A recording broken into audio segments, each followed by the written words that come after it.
नमस्ते दोस्तों, वेलकम है आपका the ultimate Gyan rise with wisdom पर, जहां मिलती है आपको इंटरेस्टिंग और यूजफुल इन्फॉर्मेशन सिंपल और शॉर्ट स्टाइल में। अगर आप नए हो तो सब्सक्राइब करना ना भूलना और बेल आइकॉन भी दबा दूं ताकि कोई भी अपडेट मिस ना हो। चलिए स्टार्ट करते हैं। हेलो स्टूडेंट्स, आज हम एक ऐसे समय की बात करेंगे जो लगभग 2500 ईयर्स अगो का है। उस समय लोग बहुत सारे गहरे सवाल पूछ रहे थे। Why is there suffering in life? What happens after death? What is the true meaning of life? इन्हीं सवालों के जवाब ढूंढने के लिए दो महान गुरु सामने आए, गौतम बुद्ध और वर्धमाना महावीरा, जिनके विचारों ने लाखों लोगों की सोच बदल दी। Let's start with Gautam Buddha. उनका जन्म सिद्धार्थ नाम से एक क्षत्रिय परिवार में हुआ था। वे साक्यगाना के सदस्य थे।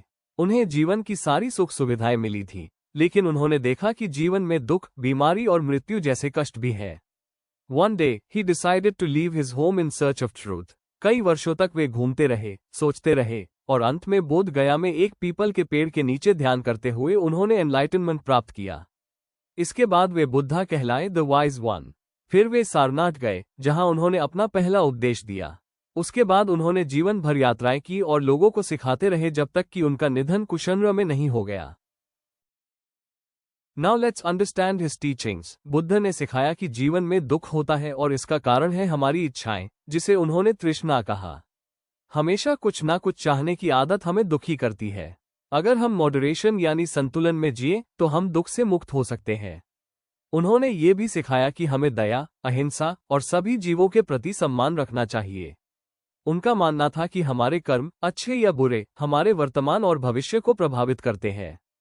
He spoke in Prakrit, the language of common people, so that everyone could understand him. और सबसे जरूरी बात, उन्होंने कहा कि सिर्फ मेरी बातों पर विश्वास मत करो, खुद सोचो और समझो। अब एक प्रसिद्ध कहानी, किस्सा गौतमी की। जब उसका बेटा मर गया, वो बहुत दुखी हुई और अपने बेटे को वापस जीवित करने की कोशिश में हर घर गई। बुद्ध ने कहा, ऐसे घर से राई के दाने लाओ जहां कभी कोई मरा ना हो। जब वो हर घर गई तो उसे एहसास हुआ कि मृत्यु तो सभी के जीवन का हिस्सा है। यही था बुद्ध का संदेश, दुख को समझो और स्वीकार करो। अब बात करते हैं उपनिषद थिंकर्स की। इन्हें भी जीवन और मृत्यु के रहस्यों को समझने में रुचि थी। उन्होंने आत्मा और ब्रह्मा की अवधारणा दी और कहा कि आत्मा और ब्रह्मा एक ही है। उनके विचार संवाद के रूप में दर्ज हुए, टीचर और स्टूडेंट के बीच की बातचीत के रूप में। कुछ प्रसिद्ध महिला विचारकों में गागी, मैत्रेयी और अपाला के नाम मिलते हैं। एक और प्रसिद्ध नाम है सत्यकौम जाबाल, जो एक दासी पुत्र थे, लेकिन उन्हें ज्ञान की चाह ने एक महान विचारक बना दिया। Now let's talk about Mahavira, the 24th Tirthankara of Jainism. वे भी एक क्षत्रिय थे और वज्जी संघा से संबंध रखते थे। 30 वर्ष की उम्र में उन्होंने घर छोड़ दिया और 12 वर्षों की तपस्या के बाद उन्हें कैवल्य ज्ञान प्राप्त हुआ। उन्होंने सिखाया, अहिंसा ही सबसे बड़ा धर्म है। कोई भी प्राणी चोट नहीं चाहता, सभी जीव जीना चाहते हैं। यही उनका संदेश था।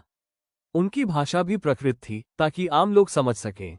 Jain monks and nuns had to live a very simple life. ईमानदारी, त्याग और संपूर्ण ब्रह्मचर्य का पालन करना होता था।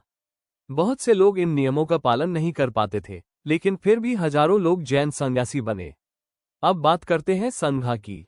यह वो जगह थी जहां बुद्ध और महावीर के अनुयायी भिक्षुस और भिक्खुनीज एक साथ रहते थे।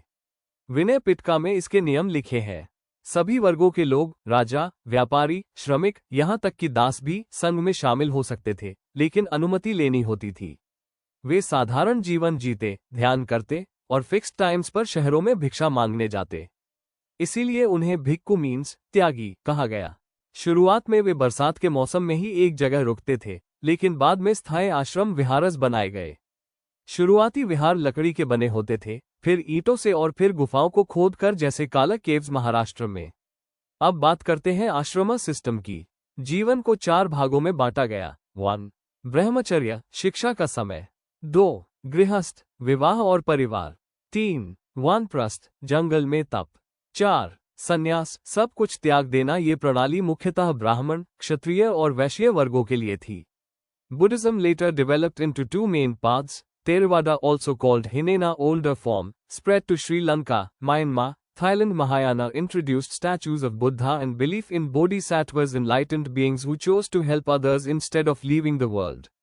Chinese pilgrims like Fa Jian, Shan Zhang, and I King came to India to visit holy sites and monasteries.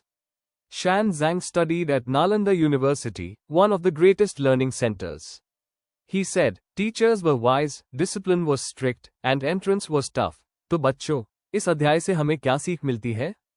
हमेशा सवाल पूछो, जैसे बुद्ध और उपनिषद के विचारक पूछते थे। दूसरों के लिए करुणा रखो, जैसे महावीर और बुद्ध ने सिखाया। सरल और सच्चा जीवन जियो और खुद सोचो, अंधविश्वास मत पालो। Think, reflect, be kind, be curious. That's the real lesson of this chapter. Thank you. अगर वीडियो पसंद आया हो तो एक लाइक जरूर कर देना और कमेंट में बताओ आपका क्या थॉट है। चैनल को सब्सक्राइब करो और शेयर करो अपने दोस्तों के साथ। नॉलेज बढ़ाओ फन के साथ। मिलते हैं नेक्स्ट वीडियो में, तब तक के लिए stay curious and keep learning and follow the ultimate Gyan. Rise with wisdom.